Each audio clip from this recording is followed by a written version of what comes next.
It is Thursday, September 5th, 3:16 p.m. Eastern. Give me an oh hell yeah for the debut episode of the Bottom Line Sports Talk podcast here, presented by the Hamin Media Group.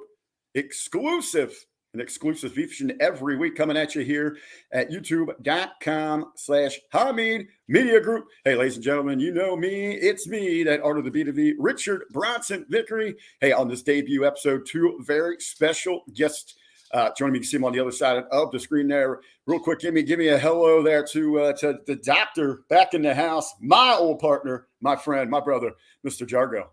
I can't believe you got me out of bed to come talk sports when I've got to watch sports like every night between now and like the beginning of May. It's insane. It's insane. I can't believe I'm doing it, Huckleberry. We're together again, second time this week. I know it a blessing for everyone out there. But hey, Jargö, but who better to be representing as our stat man to speak to those ultimate fans out there about all these great topics that we got. So a part of this show, we're going to mix in some of the headlines, some of the news, talk to the fanatics out there. Hey, but also we're going to be we're about headlines and betting lines. So we have got the pros, the handicapping pros. One of our top dogs is putting some big money on the line, just not for his own pocket, but to give out to you guys if you can best team in some of our competitions. But I want to welcome in our head handicapper for this episode, Mr. JB. How we doing, sir?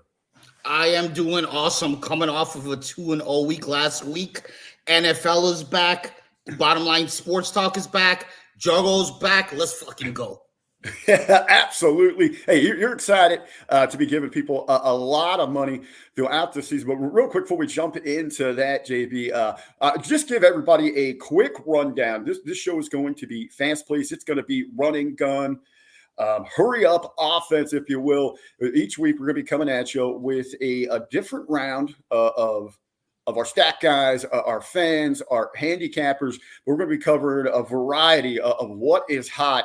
Obviously, this week, football is going to dominate this conversation, but, we're not going to forget anything, especially if you see something out there, a sport you're interested in, that our handicappers, our stat guys can talk about. Let us know. Before we jump into today's, big things, I do want to start this off with you, JB, is maybe a quick 101, handicapping for dummies, if you will. If you can kind of explain maybe to some newbies out there, or maybe just intimidate it to, start putting a little change on these games. Absolutely. I won't dive into too much, but just some basics. When you're looking at odds, you're looking at a couple different things. You have what's called ATS, against the spread. And this is when it's two teams and you're trying to predict what the margin of victory is going to be. So when you see a plus, usually that team is the underdog. Minus, that team is the favorite. So let's say, for example, it says -3.5. That means the favorite has to win by more than 3 points for you to win that bet. Typically, you'll see in parentheses, there's a number such as -110, -115. That number is called a money line. That number is based on what you would win based on a $100 bet. Doesn't mean you have to bet $100. It could be $10, it could be $25, it could be $5, it could be $1. -115, for example, means in order to win $100, you would have to bet $115, or in order to win $10, you would have to bet $11.50. Now, if it's on the other side and it says, for example, +120, that is how much you would win if you bet $100 or whatever the bet is. So, for example, if you bet $10, you would win $12. If you bet $50, you'd win $60. That's how the breakdown goes. In addition to against the spread, the other option is over-unders. This is the total points of the game, both teams combined, whether you're going over or under, and it works the same way with the odds. That's just the basic 101. The basic 101. Again, if you happen to have any questions, you can hit us up through our social media channels at HMG. You can find JB in the Hamin Media Group over on Facebook, or send me a message and I will pass it along to you. Or real quick, when you're talking about, no matter how much you're putting down, a great story here that I'll share with the Hamin Army. And this goes back, I think, about a year or two ago. And in the chat, man, Ben Hamin is hot. It's a Sunday night, and he is hot about this. He is everything in the world. I think he was actually even praying to the gods above that this might happen, that the LA Rams, that their plane would crash somewhere in the Midwest because they could not cover a spread for him. Absolutely going insane about it. I'm like, Ben, settle down. Man, how much did you lose on this thing? I've seen $5. It cost me $5. So he's going crazy, just wishing the whole team to crash and burn over $5. But hey, it is fun to get involved in the betting, no matter how much you're putting on the line there. Now JB just ties into our fun kickoff topic of the week. You claim to have gone 2-0 last week. Now that's in football, because the big sporting event last week that was pulling in all the big money in Vegas was, of course, this past Monday. And I want to give a shout out to everybody who joined me in the live watch along, the thousands that have viewed the watch along there. Chestnut versus Kobayashi, unfinished beef. Oh, you were only one for one in your bets there, or 1-1 in your bets. Yes, I made one bet, which is over 50.5 for Kobayashi, which hit. Okay, see, all right. I thought you went the other way as well. So you didn't touch the Chestnut, because he shattered the 64.5, his over-under. So had this been a regular hot dog eating contest, I would have took that all day. However, what scared me was the new rules of not being able to separate the dogs and the buns and not being able to soak.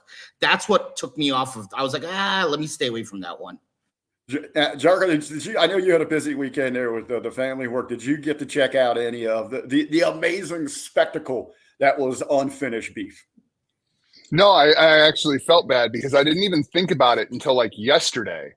And then I logged into Netflix, and it was like the first thing that pops up on my Netflix. And I was like, oh, crap, I was supposed to do a podcast with Rick about that on Monday. My bad, dude. My bad.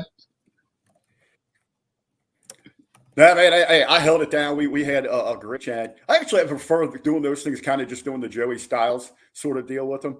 But yeah, it was kind of cool. There is Netflix pushing that wrestling, man. We had WWE all over the place. You had Nikki Garcia, of course, aka Nikki Bella, was a co-host. Omos, the big luminous monster out there, and Rey Mysterio presented a championship belt to Chestnut there. So anybody that hasn't seen that, fire up your Netflix, but also come back here to youtube.com/Hamin Media Group and find my watch along for that alternative commentary. Much better than what they gave you on the television there. But Rick, before you go any further, you know what all the guys at work have been betting on? We're already taking bets for how many times we will hear, Mr. President, I'm speaking, come next week. Like we all during the presidential election right now. We got some for you, Jargö. Don't worry. I was going to say, well, go ahead. Let the cat out of the bag. As we're letting everybody, as they're getting here early with us in the chat, what you can look forward to. We are going to have a very special, in-depth breakdown of all the crazy prop bets that you can do coming up during the election season and the debate. And JB, share a little bit of what they can look forward to when we sit down and hit them with this. I mean, we have things from what color tie is Donald Trump going to wear? What color outfit is Kamala Harris going to wear? Are they going to have a handshake? What phrases are they going to use? Who's going to win the debate? There's a multitude of props, and we're going to be all over it. Get the chat filled up, guys. Give us a share. Let everybody know you're here.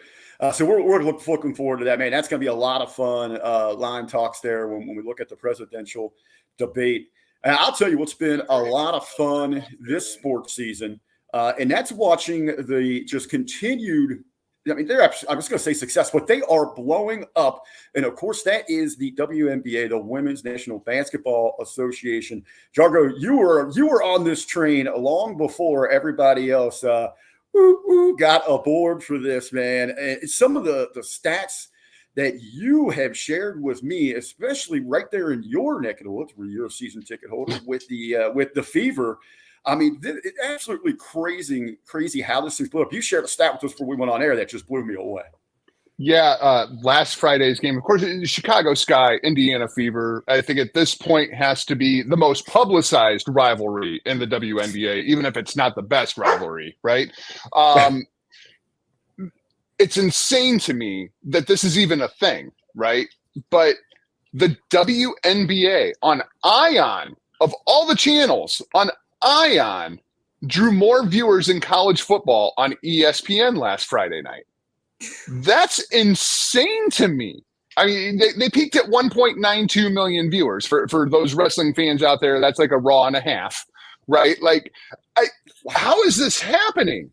It's insane. Like the way that it has elevated. I got some more numbers here for you, Huckleberry. That's right. Last night went and written up my notes like we were doing a Hitting the Marks Pro Wrestling podcast. Some of these numbers. Before you hit it, I want to get this up here. The artist returns to us here. Saying my bookie security guard was always betting on the WNBA and hitting. He said it was the most predictable betting that he has seen. I think that was true until this season. I feel like the parity inside of the league at this point is higher than it's been any year that I've been following the W, right? Because it's weird because, of course, there's only 12 teams in the league, soon to be 14. Of those 12 teams, 8 of those teams make the playoffs, right? So they've already created parity just inside of the format of the league itself. But I've got the numbers pulled up here. The Chicago Sky still in playoff contention, even though they're 11 games under 500, right? Which is absurd. But you got a 27-win team, 24-win team, another 24-win team, a 21-win team. Like there's a lot of these teams that are really, really close, whereas in previous seasons, you just put all your money on Vegas and they were just destroying people. Candace Parker goes away and suddenly, they come back to life a little bit. So we have that going on, right? At this point, basically put all your money on the Liberty because that's the Liberty are by far the best team in the league as far as I'm concerned. But of course, we have the Caitlin Clark effect. Go Hawks. So this year we have seen media rights have quadrupled.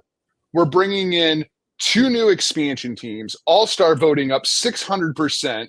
We inside of the demos, Huckleberry, 96% up for the Hispanic viewing audience, 67% up for the African-American audience, 124% up for the under 35 audience. Arenas at 94% capacity, which is up 17% from last year. ABC viewership averaging more than Monday Night Raw at 1.32 million viewers. That's triple from last year. League Pass subscriptions up 335% from last year. Merch up 756% last year. Thank you, Angel Reese and Caitlin Clark, for all those jersey sales. WNBA app users up 613% from last year. Rick, you're not wrong. The entire league has just taken the entire country by storm this summer. Some of the questions as you're running through those that really came to my mind, and since you kind of ended there with that one, I was going to say we all know now, there is a huge focal point there in Chicago with Reese, even more so everybody catching that fever with Clark out of Indiana. So is the success there for the entire league right now? Are we looking at attendance up across the board? Merchandise for everyone, or is it just those select few that are carrying this? Well, it's hard to sell because the W doesn't break things down for the mass public to that level, right? We know that of the 18 games this year that have drawn more than 1 million viewers between ABC, Ion, the different distribution channels, of those 18 games, 16 of them have featured the Indiana Fever. So the Caitlin Clark effect is very much a real thing. We've got like the Atlanta Dream. When the Fever come to town, they move out of their itty bitty little tiny 400 or 4,500 seat arena and they go in and they start playing in the big boy arena. Vegas has done it. Chicago has done it. Phoenix has done it. They're drawing a ton of new viewers.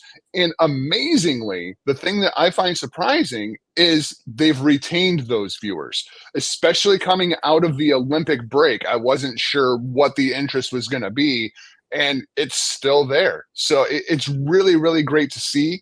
I just hope that they can maintain this momentum because, as you and I have talked about off air, for everything the W is doing right, there's also a lot of things the W is doing wrong. I think probably the biggest example being the Indiana Fever are on constantly, who are the number 6 team in the league, whereas you have the New York Liberty, and it seems like the only time they can get on TV is when they're playing the Indiana Fever. JB, as our pro handicapper here, any tips for someone that might be interested in placing some money there on the WNBA or on the W? I'm sorry.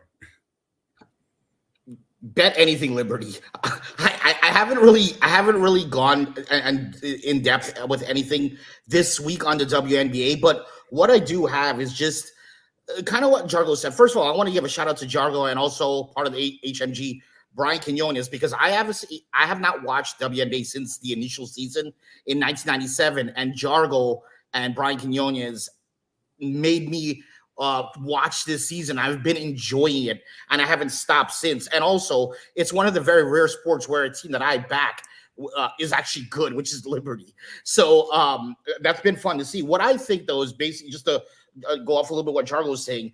It's the sustainability from here on. They've got the ball rolling. I think what they need to do is they need to create stars. They already have a nice storyline with the Angel Reese and the Caitlin Clark. They need to create more storylines like that. I think you have people like Rickea Jackson that can be a star. I know Cameron Brink, she's injured. She tore her ACL, but she'll be back. I think that's your big four. That's your future. Build upon these people. You'll have some other people that you can build around.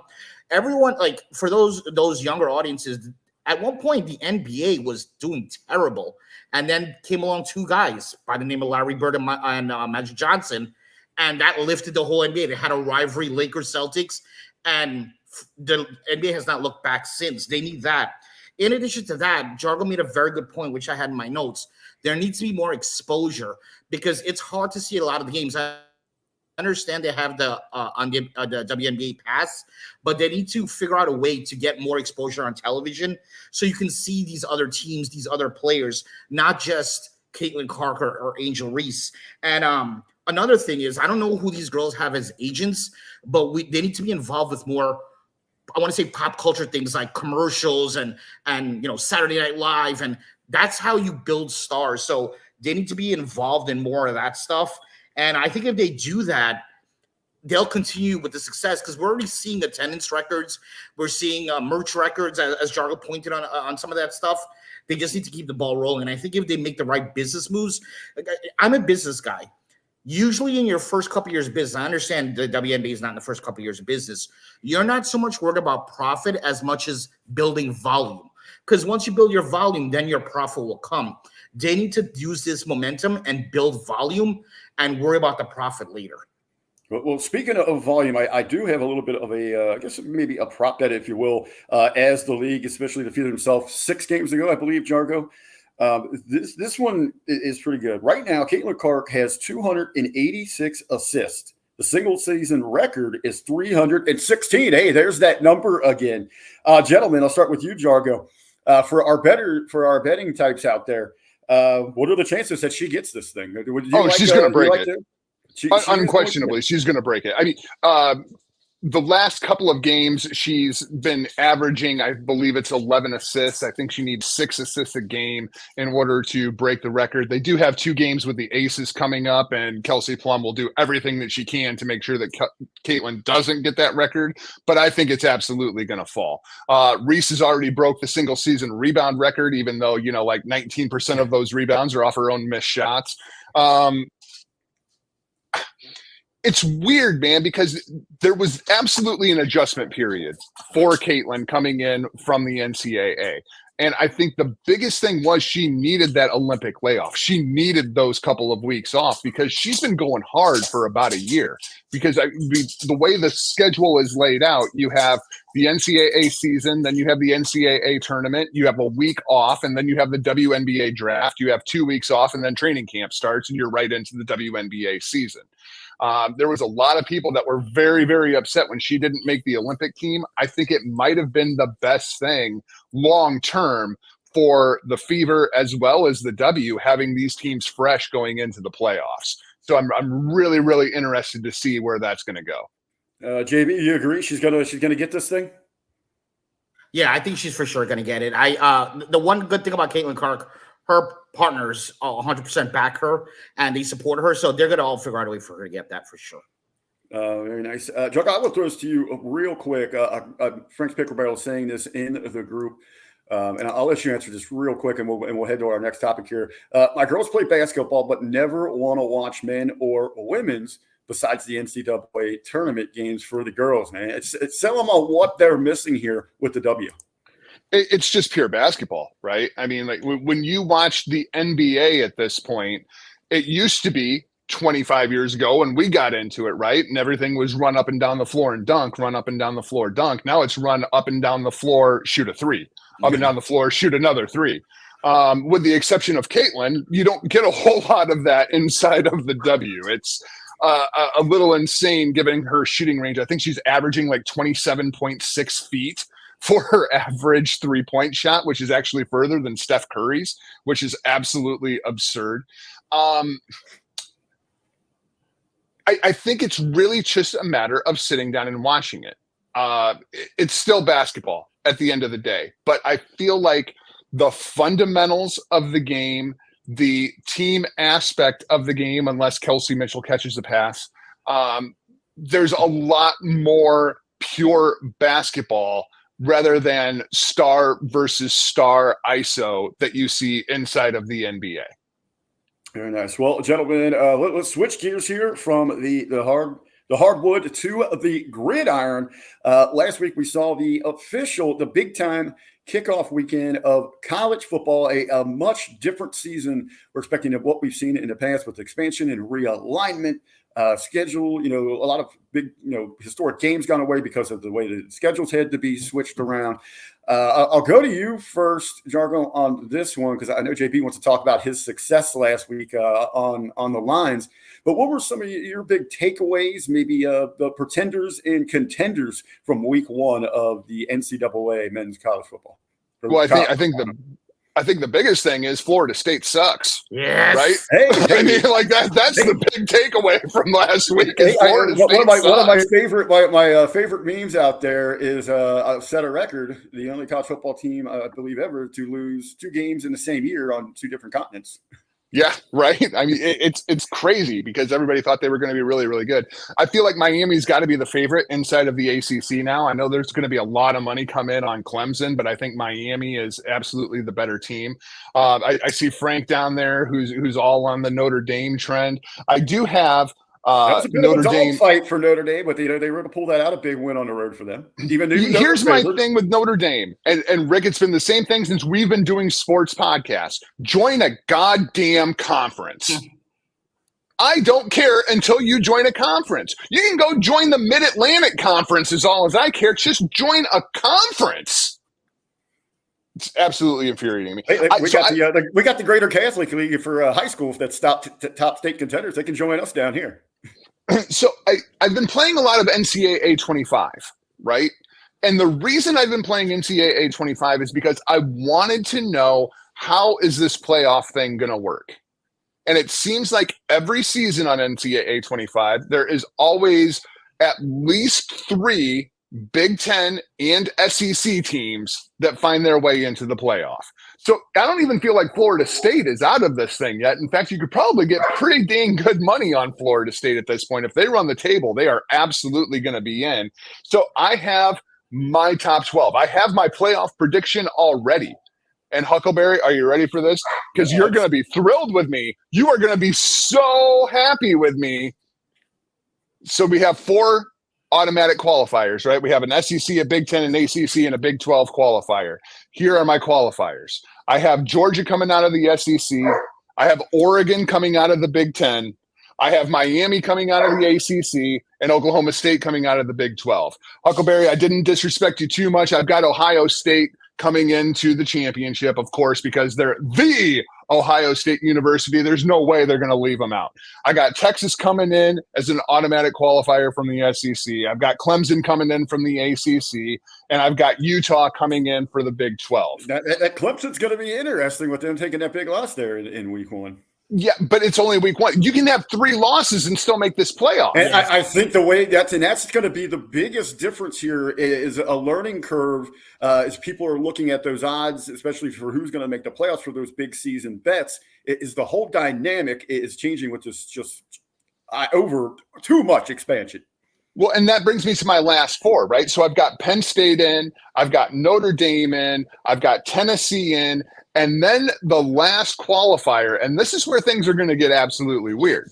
Because the NCAA is going to go looking down for that one mid-major team that they're going to put into the playoff to make all the other teams think, hey, we actually have a chance of getting into this thing. No, it's not the Iowa Hawkeyes. It's going to be Boise State. They're going to take Boise State and put them into this playoff. They're going to go in. They're going to get smoked in the first round. But just to give all these little mid-majors hope, they're going to put Boise State into this thing. That's my top 12. That's my college football playoff. We can skip the whole season and just go straight to that because the entire season just doesn't matter. You can lose 3 games now and still qualify for the playoff. The Iowa Hawkeyes could actually find their way into this stupid playoff. And they're going to do the same thing as Boise State, just to absolutely go out and get embarrassed. So I think, especially on the betting side of this, you got to remember to keep that look. I mean, this is going to be a different world where it was one loss and you're done. It's going to be completely different. Now, JB, you got off to a big start with the big week 1 kickoff, 2 big picks last week. Yeah, the Clemson game, the under hit quite easily. Boise State barely covered. The spread was 21. They lost by 20, so got kind of lucky on that. But with betting, you need a little bit of luck sometimes. But I think Jargö has a solid 12 there. I would tend to agree with that. The one thing coming from a UM fan is I feel like we get this story every year with the Hurricanes, and it's like we're going to do great, and then we freaking win like 4 games. So I still want to see what they do. I still feel Clemson is very much alive. And even though Florida State is falling off a cliff, there's with this new 12-team expansion, there's still so much time left for them because other shit's going to happen in the middle of the season where you could still get in with 2-3 losses, depending on where it is and how it is. You could still get in. So it's going to be interesting to see how this all plays out. I do hope, though, that does obviously win the division. We haven't won the division in I don't even know when. And the only other thing I wanted to mention, and I have it in my notes, it literally says FSU, ha, ha, ha. And that's all I got. Now, JV, we do have some locks we're going to get to from you pertaining to the big week 1 in the NFL. But this week you kind of declined. You said you had your eye on a few games, but you didn't feel confident to give the Hamin Army the go-ahead nod to make the play. Yeah, so I have 2 what I'll call leans. Leans mean I'm leaning towards it, but I haven't made an official play. If I change my mind, I will definitely post on Facebook at the Hamin Media Group that I have an official play. The 2 games I've been looking at, first it's Jargö's Iowa. I do think Iowa wins straight up against Iowa State. I believe the last time I checked, the line was at 3.5 or 2.5. I'd rather just take them straight up and just take the points out of it. The money line, the last time I checked, was minus 140. It's a little high, but I do think Iowa wins at the end comfortably. The other game that I was looking at, which is probably the biggest game this week and probably the biggest non-conference game of the season, Texas and Michigan. Texas is a 6.5-point favorite. I really do think Texas pulls that and wins and gives Michigan a loss there. Oh, absolutely. Looking forward to big Saturday, another again a stacked schedule there for the college football week 2, well underway.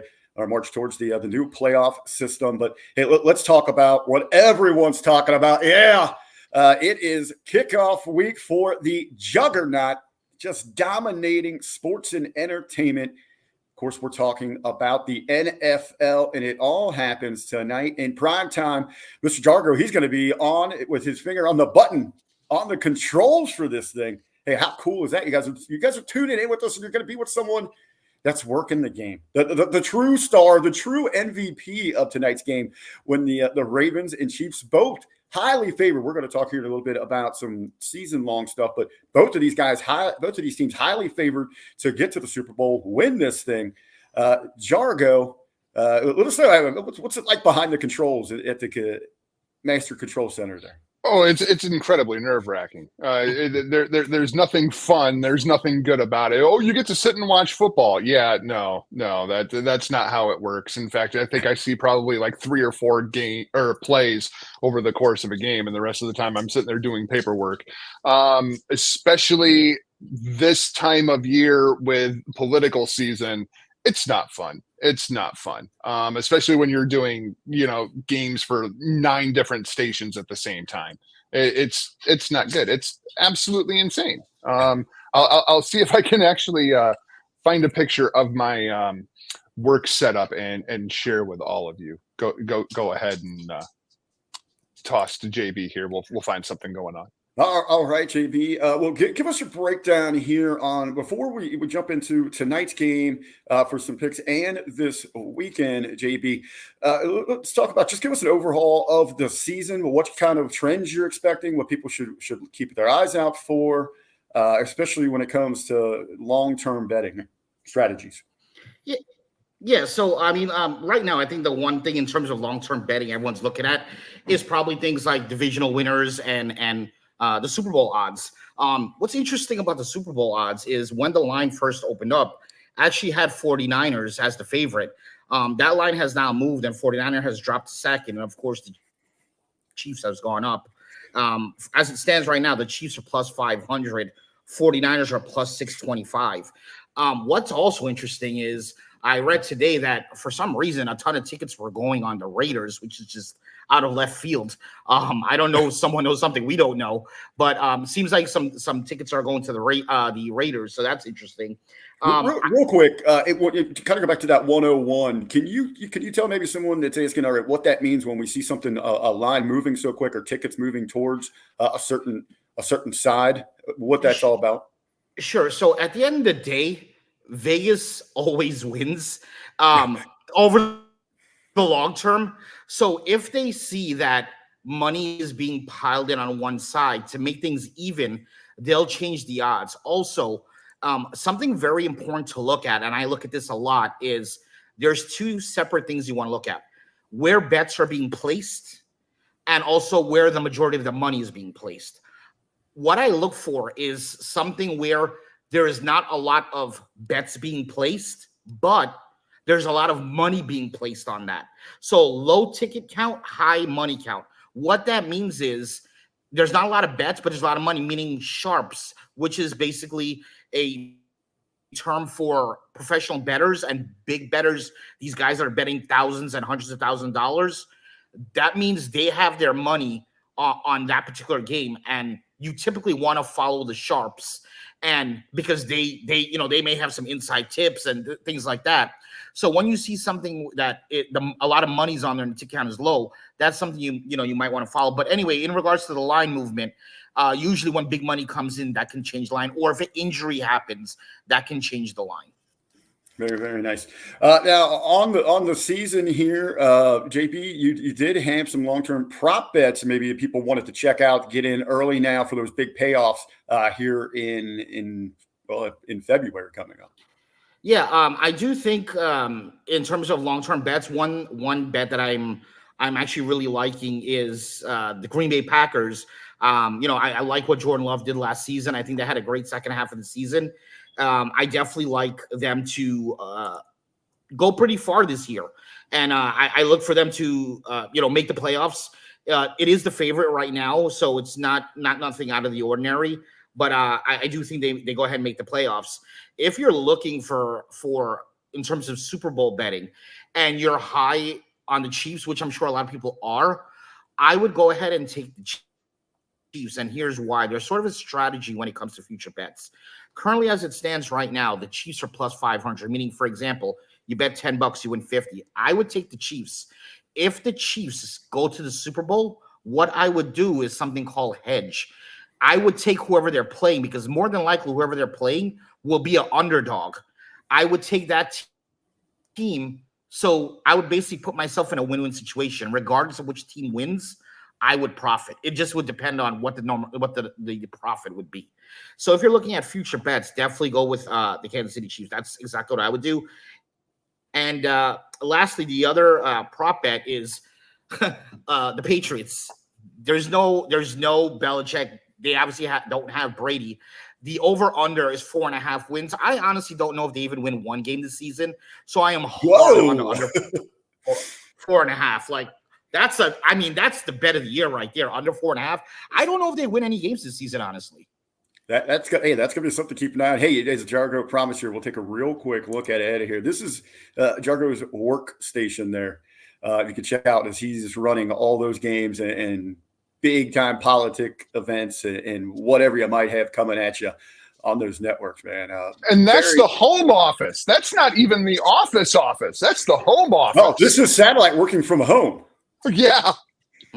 That's the studio I'm sitting in right now. Hey, how many people do you think when they apply for a work at home job and then they get their box for their equipment, they get something like this? The worst part is the only thing that is actually theirs in this entire picture is the laptop in the middle. The rest of it's all mine. Oh, man, that's great. That is ridiculous. All right, JV, back to you here real quick. Let's run Wait. One thing real quick. Yeah. Who is going to be worse? Right? Is it going to be the Patriots or is it going to be the Saints? Because I think the Saints are going to be the worst team in the league. Well, what's actually if he's thinking they're going to win any games, damn, that's going to be a tough race. So I think the Patriots will be the worst, but the longest odds for the Super Bowl, Jargö, you said the Saints, right? The Saints are plus 10,000. The New England Patriots are plus 22,500, which is the second worst. Wow. But actually the worst at plus 30,000. What this means is if you bet $1, you win 300. Is the Carolina Panthers at plus 30,000? Well, yeah. I mean, yeah. That's fair. That's fair. I do think Patriots are the worst team. This is also coming from a longtime Jets fan, so there's a little bit of bias in there. That is good. That's incredible there. Now, all right, now JP, go ahead. I got we'll fire it up here on the screen for everyone to check out. But run down. You got some other picks that you like for the week as well, and tonight for tonight's game. Yes. So starting with tonight's game, Kansas City Chiefs versus the Ravens, kicking off the season. I looked back and forth on the sides. I know everyone, like the public, is all over the Chiefs. I'm not 100% on that. I do think it's going to be a lot closer than people think. Ravens might even steal one. I feel more comfortable going with the under. There's been a trend going around the last couple of seasons where the under has hit massively. Especially for prime time, this is going to be a prime time game. 149 and 99. It's 60% of prime time have hit unders. Last season, it was closer to 70% of the unders hitting prime time. And I think that trend continues. Over the past 2 years, the Chiefs are 3-16 on the over-under at home. And so the under is hitting at a phenomenal rate there. They're 1-8 on the over-under inside Arrowhead. This is in 2023, last season. So all the trends point there. I understand both teams have like explosive offense. I get that, but their defenses are pretty solid as well. Ravens led in sacks last year. I believe they led in takeaways as well. And Lamar and Derrick Henry are going to be rushing. It's going to be a rush-heavy offense. So I think a lot of time is going to get milked. So I'm going with the under 47. Feel pretty confident with that one. All right. Then you also have coming up for this weekend, Titans and Bears. Yeah, so this might come like a little shocker. I'm raining a little bit on the new guy, Caleb Williams, and his parade. I do think he has a good game. Titans have a new head coach, Brian Callahan. I just think Caleb Williams, with this being his first game, there's also a trend with quarterbacks and rookie quarterbacks coming out of their first game. The underdogs. Let me repeat. The quarterbacks as a rookie, they've been having a tough time over the last couple seasons in terms of winning the games. And in terms of underdogs, the underdogs have won 4 of the Bears' last 5 week 1 games. The Bears have lost each of their last 3 week 1 games as home favorites. So there's a lot of things trending towards that. I also think that this is going to be a low scoring game. I think it's going to be a defensive battle. Darren Wilson, the defensive coach for Tennessee, I think he's going to have some schemes in place for Caleb Williams. And I think it's going to be a low scoring game. Jargö shaking his head, so I can't wait to hear what he has to say. But I think not only do Titans cover the 4.5 point spread, which, by the way, when it comes to betting, 4.5 points is a very important number, because when you're at 3, which is a field goal, you're sort of down the middle. Once you get to 3.5, 4.5, these are ideal numbers. So there's a lot of value in the Titans. But I would even go, I'm not going to make this my official pick, but I would even say Titans might win this straight up. But for my official pick, I'm going with the Titans 4.5. And I feel very, very strongly about this pick. Very, very nice. Well, I do want to share, as we are, we're going to kind of have a rotating panel each and every week coming at you each and every Thursday to get you ready for the big bets, the big games, and the headlines, the bet lines for that weekend coming up. Mr. Hartnett could not make it, end up making with us today. He is excited to join us next week to share some of his picks, but he sent some in. So I do have Hartnett's locks to get you through this weekend. Coming up tonight, Chiefs tonight, -3. He likes that there. How about some of the fun bets there on the side? Derrick Henry under 63.5 rushing yards, and Lamar Jackson under 49.5 rushing yards. Kind of a counter to what JB said, if they're going to go heavy on the ground to wear that clock. But Hartnett liking the under for each of them there. Big time, first time ever to kick off season, a Friday night game. He's liking Green Bay there, +2.5 on Sunday. Like in the Giants +1.5, and the Dolphins at -3.5, Steelers +3.5. And of course, for Hartnett, hey, what's he known for? American Top Team. He's got a UFC pick in there. Felipe Dos Santos, take him at +145. Those are Hartnett's locks. And we're going to have those graphics available with a link to our replay across all of our social media. If you guys can please share that as well. JB, before we get out of here, man, I am going to ask if somebody has any quick questions, they can throw those in the chats. We'll save a couple minutes to get those up there. But I want you to go ahead and explain, because there is still time. Go right now as we conclude this week's episode. Head on over to get into the HMG Pigskin NFL Pigskin Pick'em Challenge with some big prizes on the line. Absolutely, guys. Do not miss your opportunity to get in this thing. A lot of great prizes. The object of the game is beat me. It's pretty simple. Just beat me. If you can beat me for the week, you'll be in a raffle for a $10 gift card.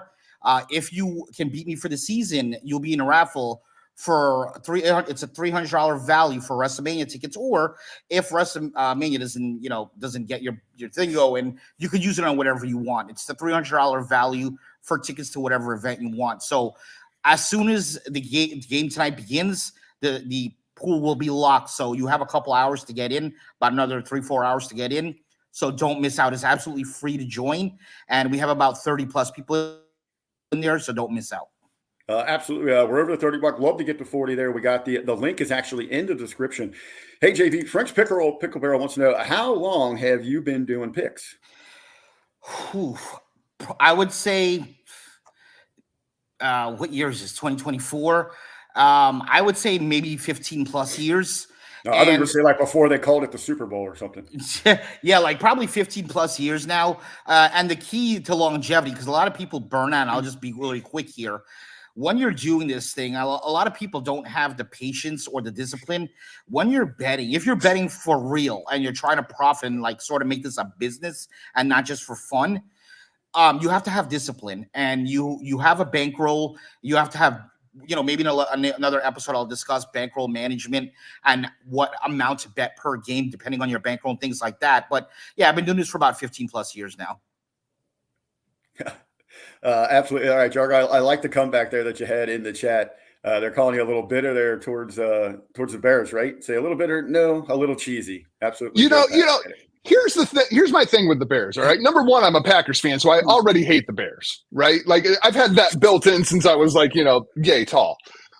But I'm not sure that I've ever seen a player more unlikable, that there is a player that I have wanted to fail more than Caleb Williams. And I'm so happy he went to the Chicago Bears, so now I get to pull for both Williams to stink and the Bears to stink at the same exact time. I had never seen this guy throw one pass in a game of any kind of importance that was good. I think Caleb Williams is going to be a huge bust. I think he's going to be Jamarcus Russell. Like, I hate this dude. There's absolutely nothing likable about Caleb Williams, and there's absolutely nothing likable about the Chicago Bears. So, Jargö, you're not in Caleb Williams fan club. I'm taking it. I'm sorry, what was that? I'm taking you're not in Caleb Williams fan club.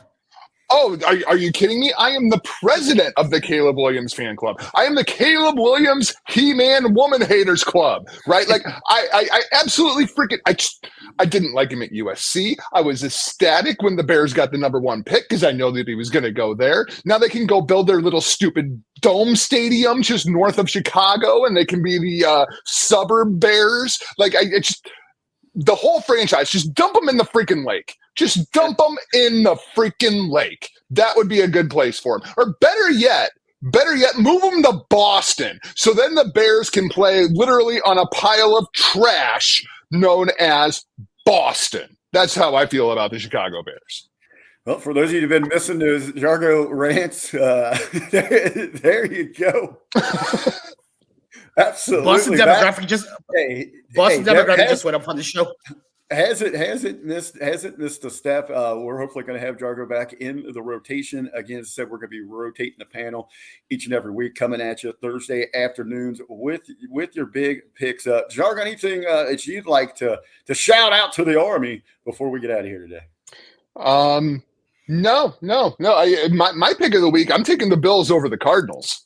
Right? Like, I feel like this is going to be like the easiest bet ever. I will take the Bills over the Cardinals by a whole bunch. Give me the money line. Give me the over-under. Give me everything.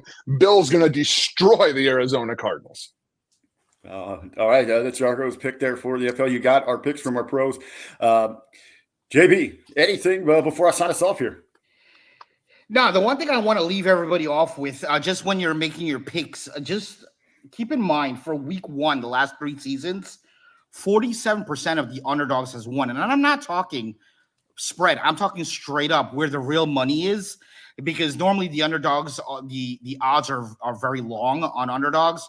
So keep an eye on any underdogs that you think may be live. For me, I think Green Bay is a live underdog. I think the Titans are a live underdog. I think the Panthers are a live underdog. The Raiders are a live underdog. The Commanders and the Cowboys, and of course my Jets from Monday night.